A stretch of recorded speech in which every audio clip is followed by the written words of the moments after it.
जय श्री राम दोस्तों, आपका अपने सनातनी हिंदू चैनल में स्वागत है। अगर आप इस चैनल पर नए आए हैं तो सब्सक्राइब कर लीजिएगा। चलिए शुभारंभ करते हैं। जय श्री गणेश। तुम्हारे पास तो केवल यही विकल्प है कि तुम क्या करो या क्या न करो, परंतु परिणाम तुम्हारे वश में नहीं है पार्थ। कर्म फल तुम्हारे वश में नहीं है। तुम्हारे अधिकार की सीमा इस विकल्प पर समाप्त हो जाती है कि तुम युद्ध करोगे या नहीं करोगे, किंतु युद्ध का परिणाम तुम्हारे हाथ में नहीं है। यदि तुम विजय चाहो भी तो यह आवश्यक नहीं कि विजय तुम्हारी ही हो जाए, तुम्हारी पराजय भी हो सकती है।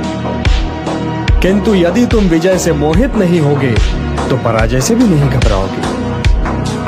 यदि तुम ये सोचो पार्थ कि चाहे विजय हो चाहे पराजय, किंतु तुम तो केवल इसलिए युद्ध कर रहे हो कि युद्ध करना तुम्हारा कर्तव्य है, तो विजय के सुख या पराजय के दुख का प्रश्न ही नहीं उठता। विजय और पराजय, जीवन और मृत्यु, सुख और दुख के प्रश्नों में ना उलझो और युद्ध करो।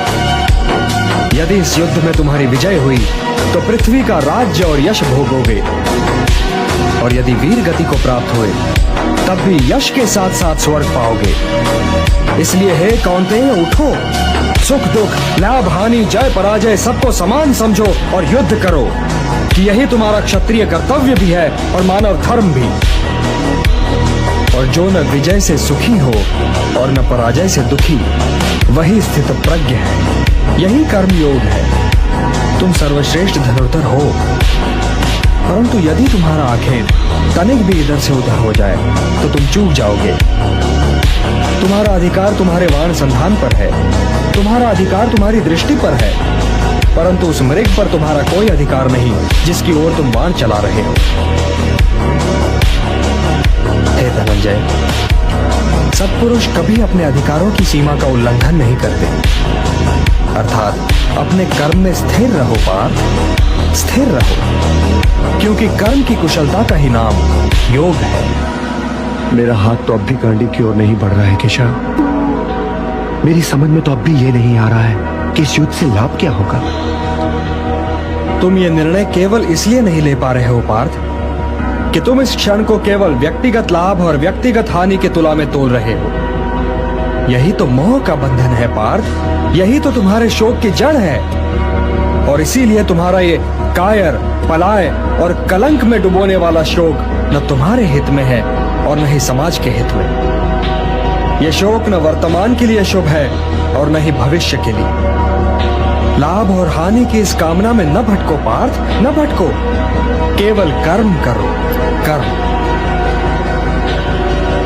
हे पार्थ, सामान्य पुरुष विषय का ध्यान करता है और विषय का ध्यान उसे आसक्त बना देता है। इस आसक्ति या लगाव से काम का जन्म होता है। जब काम की पूर्ति नहीं होती तो क्रोध उत्पन्न होता है। जब क्रोध उत्पन्न होता है तो विषय के प्रति मोह और बढ़ जाता है। और जब मोह और बढ़ जाता है पार्थ, तो सोचने की शक्ति भटक जाती है। जब सोचने की शक्ति भटक जाती है तो बुद्धि का नाश होता है, और जब बुद्धि का नाश होता है तो मनुष्य का सर्वनाश हो जाता है। और हे कुंती पुत्र, तुम्हारा ये मोह तुम्हें बुद्धि के विनाश की ओर ले जा रहा है। तनिक सोचो पार्थ कि जिसके पास बुद्धि ही ना होगी उसे शांति कैसे मिल सकती है। वो तो शांति और अशांति में अंतर ही नहीं कर सकता, और जो शांति को अशांति से अलग तक नहीं कर सकता वो भला कैसे सुखी हो सकता है।